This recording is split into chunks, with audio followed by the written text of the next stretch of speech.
Fala galera, tudo bem com vocês? Então vamos lá para mais uma videoaula de ciências com a professora Raquel. O assunto da aula de hoje é o sangue. O sangue é um tecido conjuntivo líquido que circula pelos vasos sanguíneos dos animais vertebrados, ou seja, dos peixes, dos anfíbios, dos répteis, das aves e dos mamíferos. Os insetos, por sua vez, eles possuem um tipo de sangue diferente, que é chamado de hemolinfa. Pode ser amarelado, azulado ou até esverdeado. O sangue dos vertebrados é um dos 3 componentes do sistema cardiovascular, aquele sistema que antigamente era chamado de sistema circulatório.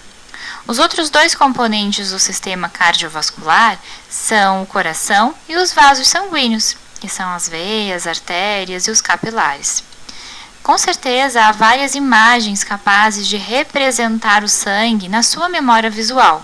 Algumas delas estão aqui, mas você deve ter suas próprias imagens, como recordações dos tropeços e da sua infância. Aquele joelho ralado. Vamos falar das características do sangue. O sangue é um líquido de cor vermelha.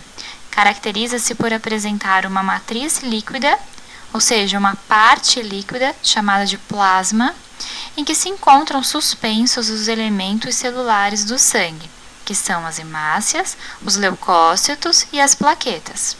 Nos seres humanos, o sangue corre dentro do sistema cardiovascular. Uma curiosidade é que geralmente uma pessoa apresenta um volume total de sangue correspondente a cerca de 7 a 8% do seu peso corporal. Com isso, imaginemos um indivíduo de uns 70 quilos. Ele vai apresentar aproximadamente 5 litros de sangue. E onde o sangue é produzido? O sangue é produzido principalmente no interior dos ossos chatos, aqueles ossos que apresentam espessura bastante reduzida, como por exemplo as vértebras, as costelas, os ossos do quadril, do crânio, do externo. Em crianças até aproximadamente os 5 anos de idade, a produção de sangue é feita em praticamente todos os ossos. Durante a gestação, a produção de sangue ocorre também no saco vitelínico, no baço e no fígado. No interior dos ossos encontramos a medula óssea vermelha, uma estrutura de consistência gelatinosa que é responsável pela produção das células do sangue. Com o desenvolvimento dos ossos, a medula vai sendo substituída por uma estrutura com maior quantidade de gordura, a chamada medula óssea amarela, que não é capaz de produzir células sanguíneas.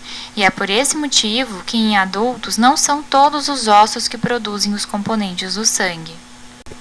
O sangue apresenta diversas funções no corpo.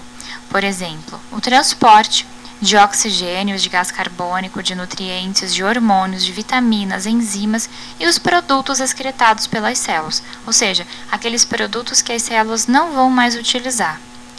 Ele tem também a função de defesa, por meio dos leucócitos, nós já falaríamos sobre eles.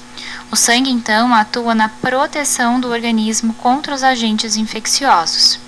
Tem a função também de coagulação sanguínea, através da ação das plaquetas, e também a função de homeotermia.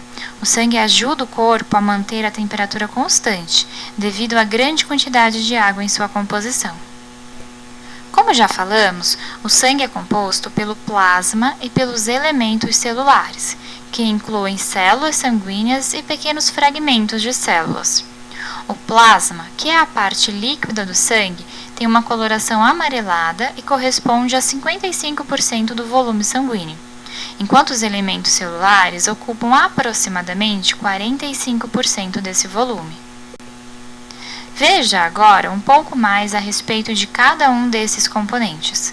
O sangue, ele apresenta então, digamos, uma parte sólida, onde nós teremos os componentes celulares, que serão as plaquetas, as hemácias e os leucócitos. Ele apresenta também a parte líquida, que é formada pelo plasma, que apresenta 90% de água. Nós falaremos na próxima aula sobre a parte sólida do sangue. Agora vamos falar um pouco sobre o plasma sanguíneo. Ele é a parte líquida do sangue. é composto por diversas substâncias, água em especial, que compõe cerca de 90% desse líquido, mas apresenta também sais minerais, aminoácidos, glicose, vitaminas, hormônios, proteínas como os anticorpos e outras substâncias. E qual é a função do plasma? O plasma é um tecido especial porque é líquido, então é graças a isso que ele pode cumprir a função principal do sangue, que é transportar as substâncias pelo corpo. Graças a essa propriedade, então, pode-se atribuir ao plasma o papel essencial na respiração, na defesa do corpo e na coagulação sanguínea, por exemplo. Além disso, é nele que circulam os medicamentos. Alguma dúvida, pessoal? Bom, na próxima aula nós falaremos sobre a parte sólida do sangue e os seus elementos celulares. Então, até o próximo vídeo. Tchau!